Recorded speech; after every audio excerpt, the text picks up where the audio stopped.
Welcome to our third in a series of massive open online courses on the topic of mega events.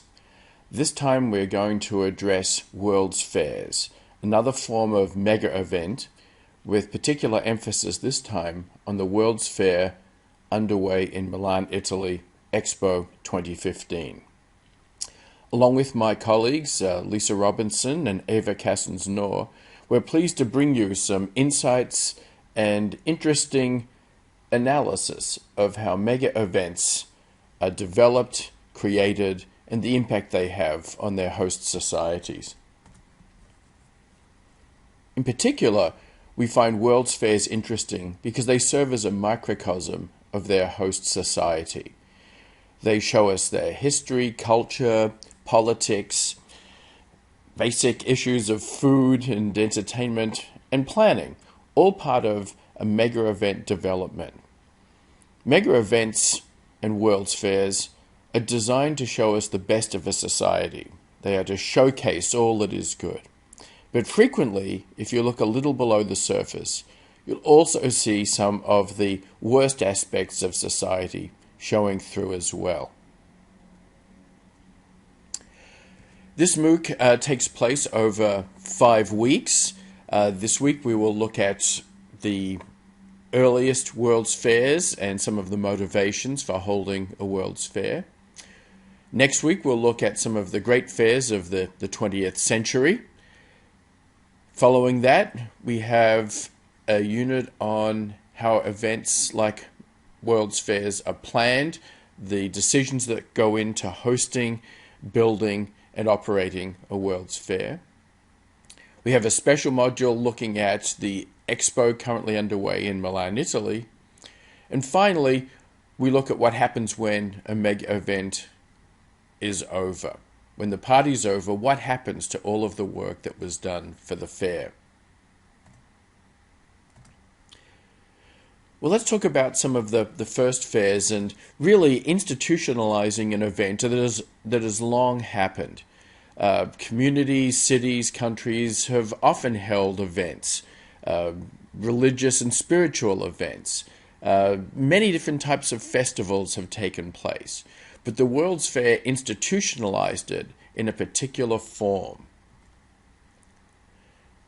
While there were many festivals and fairs held through history, the first World's Fair is often recognized as held in London in 1851, and it was called the Great Exhibition of the Works of Industry of All Nations.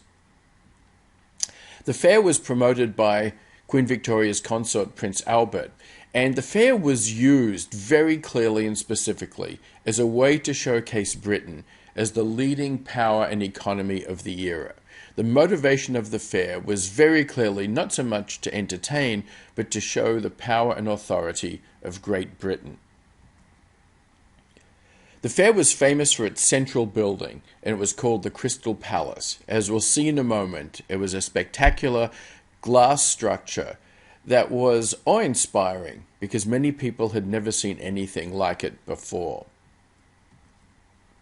This is an image of the Crystal Palace. It was built in Hyde Park, and as you can see, it was a dramatic departure from the types of buildings that were traditionally seen in cities. Contrast this building, which is light and airy, with the masonry buildings that would have surrounded Hyde Park at the time. It was very much a dramatic statement about modern architecture and design, and the new materials and the ability to create a structure that was so dramatic. This painting of the opening by Queen Victoria shows the interior of the Crystal Palace, and again it's a dramatic change. The light, the inclusion of nature inside a building was something very different to what people at the time would have been familiar with. So the building itself was a statement about architectural and construction engineering prowess. And what was inside was a statement of the countries that participated and their view of the world. Another view of the interior shows the layout. Now today we're used to well-curated presentations that are interpreted for the public, for the visitor, to help explain what is going on. But in the past, often there was a jumble of materials and objects that frequently lacked any explanation or context. So as you went to the First World's Fair, you would have wandered around a large number of objects and presentations and displays, but they would not necessarily be organized in a coherent way to make a statement. It was up to the visitor to perhaps put order into the presentation that they were seeing.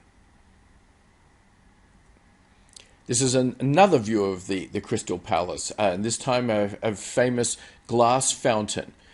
Glass as a material was frequently emphasized in both the building and some of the displays.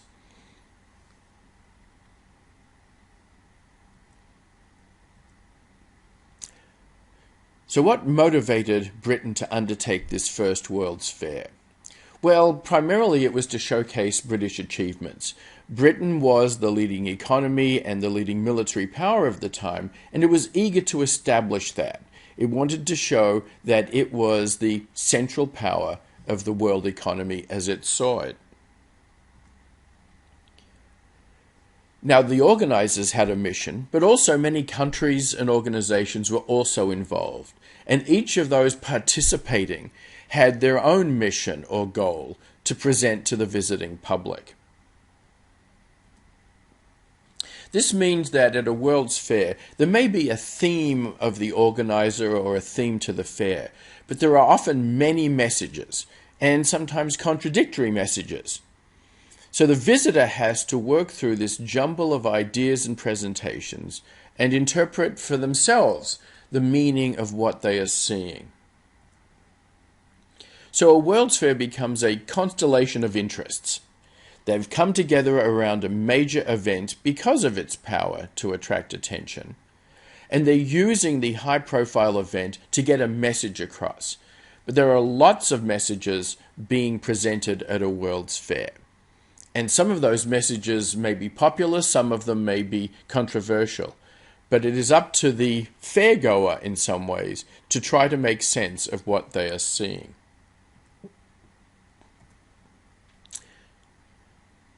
So what remains from London 1851 as a fair? Well, it established the concept of the World's Fair, and many countries saw the success of London in 1851 and copied. Within a few years, there were fairs frequently being held. It was also obvious that the fair was a way to promote ideas, to shape attitudes and opinions. So using the event for social or political or economic purposes became well established. The Crystal Palace itself was taken down after the fair, and it was moved to suburban London and used for a variety of events, although it did lose its appeal as similar buildings became built and more evident to the public. In 1936, the Crystal Palace caught fire and was quickly destroyed. A lasting legacy that is often not recognized is that the profits of the fair allowed London to create a significant infrastructure that is important to this day, both in terms of education and also tourism. So the profits of the fair led to the building of Royal Albert Hall across from Hyde Park, the establishment of the Victoria and Albert Museum, and the Science Museum.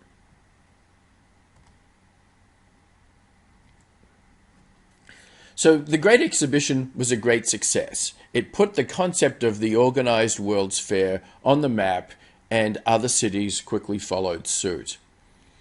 New York, 2 years later, held a World's Fair in Bryant Park, where the public library is, using a similar design of a Crystal Palace. Paris, London's competitor and rival, held a fair in 1855, and London once again held a fair in 1862. So once the idea was established, they began taking place quite quickly. In fact, in the latter part of the 1800s, there were as many as 7 fairs held in 1 year. and there was an average of 3 World's Fairs held annually between the 1860s and the 1930s. They were a very common event, and they were used for multiple purposes, and they were found in countries all over the world. In terms of the most common locations for fairs, London has hosted 17 World's Fairs, New York 11 fairs, followed by San Francisco with 8 fairs, and Paris with 7 fairs.